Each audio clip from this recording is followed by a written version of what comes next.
Hello everyone, it is Zip the Zap, as you all know. And well, I've been asked for an invasion destruction tutorial, so that is what I will provide. So, first things first, you're going to want to set the game type in Forge Editing to Invasion. And then once you do that, start up Forge and build your map. And now, I would recommend using phases 1 and 2 for Assault. 3, you can't spawn items in after the explosion, pretty much.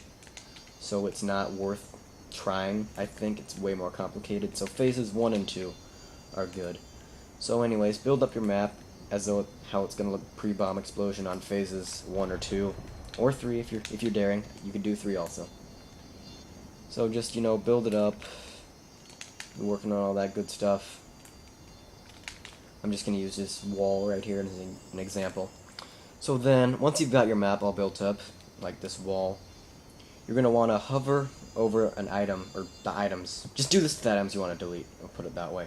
So, push X over an item you want to delete, and then set the spawn sequence to the phase you want it to disappear at the end of. So, in this case, I want it to disappear at the end of phase 1, so I'm going to set the spawn sequence to 1 under the Advanced tab. And then you're going to want to sorry, I got confused there, my bad. You're going to want to set the game type label to invasion underscore gates, or INV underscore gates, okay? That'll make it disappear. So then do that for all the items you want to disappear. INV underscore gates and spawn sequence, whatever phase you want it to disappear at the end of, be it 1 or 2.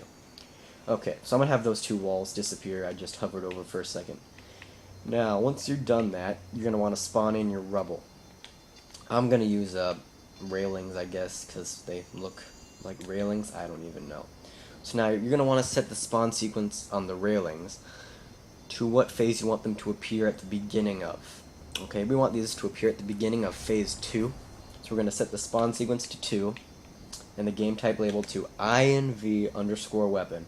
INV underscore vehicle works also, but I find that it's a little slower. And then finally, this is important, so back out of advanced and go up, and you want to scroll up 1, I guess. You want to set the spawn time to 1 or 2 or 3, but it cannot be, or whatever you want, I guess, but it cannot be never. Because if you set the spawn time to never on your rubble, which is supposed to spawn in, it will not spawn in, or it will not spawn in correctly, and it'll appear at the beginning of the game, and it will just be a mess. So then, once you've got your wreckage, I have these 2 crude railings set up. This part is optional, but I think it makes things look a lot better, is slap down a few explosives behind where the bomb's going to go off, because it makes it look like the bomb explosion is bigger than it actually is, and it kind of covers the items disappearing and appearing, from what I've found. So then, just, I'm going to use this in fusion coils. And then vehicles are optional. I'm going to put 1 just because I can, and it cannot hurt anything except your budget. But if you plan ahead with this, you'll do fine. So then, everything's all good, everything's ready to roll. Now, you need to set up your bomb objectives. So, you're going to want to go to objectives and then select any of them. I prefer hill marker for the arm point because, well, it's invisible, so there's nothing floating midair after the bomb goes off. But anyways, if you're going to use hill marker, just make sure that this part of it right here, the part that looks like a respawn point kind of, is through whatever you're going to detonate if you have explosives behind it, because otherwise it'll like be absorbed by whatever it's in there and it just won't work.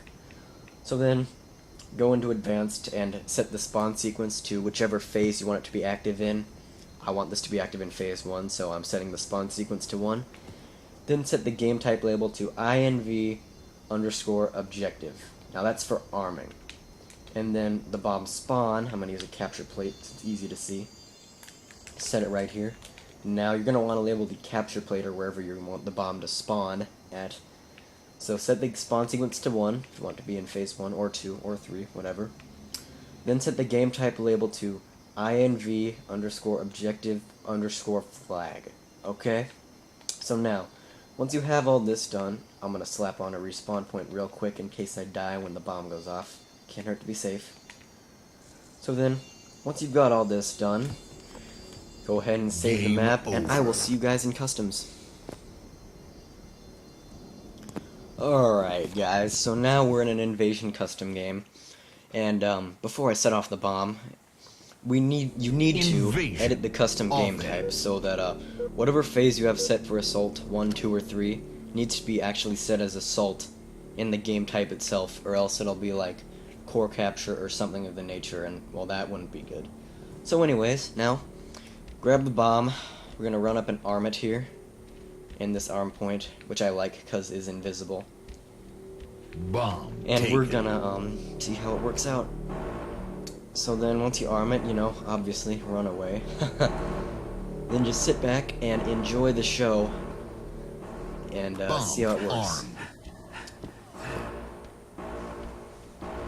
Beautiful detonation, as you can see, everything worked right.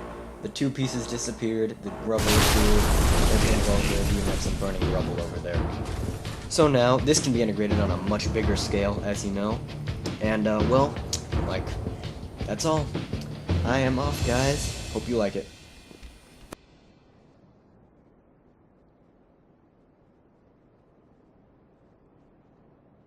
Game